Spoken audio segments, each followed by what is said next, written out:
50cc. Yan, 50. Okay?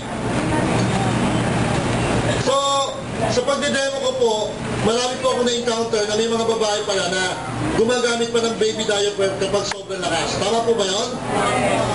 Alam niyo po ba, pag ganun pala, yung patak-patak o sobrang lakas, meron daw problema ang babae sa hormonal balance. Minsan nagiging dahilan para hindi po siya mabuntis. So marami na po kaming testimonies nang gumamit po ng product namin, naayos po yung hormonal balance niya. 7 years po na hindi nabuntis, 5 years, 3 years po, nabuntis na po siya. Pero hindi po yung napkin nakabuntis, yung asawa pa rin. Baka mamaya mga dalaga, sisingin ako, bakit hindi sila nabuntis? Okay?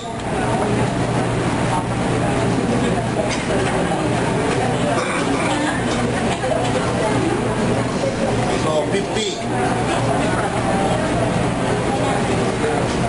So, kailangan po kunin ng 3 volunteer naman para makita nila kung gaano po ka-dry. Mamaya na, second part. Okay, volunteer po, 3 po. Sabi nila, to feel is to believe.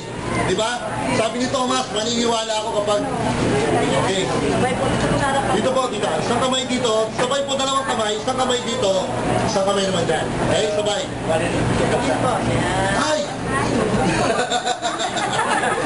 Oh, alin ang tuyo? Ito. Yung kabila. Napakabasa ko. Pakita mo sa kanila. Ayan. So, tuyo-tuyo po yung anong product? Yung atin, yung alayin. Ayun, yun. Sige, pumili ka ng next brand. O, sige. Sabay. Diin mo. Ayan. So, alin po yung dry? Alis na. Yung anayon. Yung kabila? Messi. Messi. So, Messi po. Any volunteer? Lalaki po. Lalaki naman. Mga lalaki po, mayroong anak yan. May mga kamag-anak na babae. So, this is a mission. For other people, this is a mission. Okay? Pastor.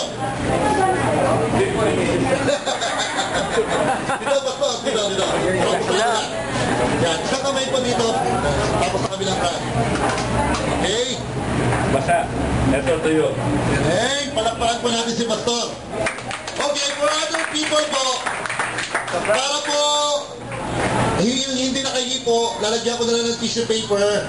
Isa rito, isa naman po dito, at isa po dito sa kabila. So, kailangan ko po ng isang volunteer yung malakas yung kamay. Yan. Bata!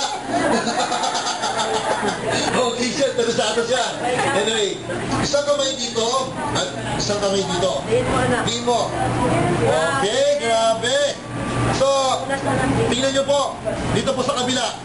Kailangan po ng isa naman. Isa. Dito po, isa. Isang kamay po dito. Yan. Ito po. Tingnan nyo po. Sige, magalit po kayo. Yan. Okay. Thank you po. Okay. So, ito po yung nangyari. Itataas ko na lang po. Pastor, hawak na mic. Ito po yun. Basang-basa yung dalawa. As in, basang-basa po. Yan, nadurog na siya. Sa atin po, dry pa rin.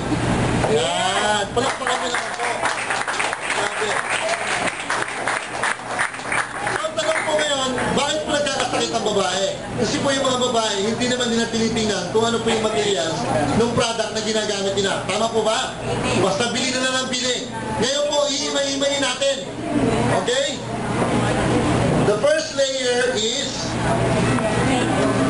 Ayan po. Sa tingin nyo po, ano po ba to? Plastic. Rubberized plastic. Ipasa para malaman nila yung totoo. So, this is rubberized plastic. Ano po ba ang karakteristik ng plastic? Mainit. Just imagine po yung kamay po natin lagyan ng plastic. Papawisan, tama?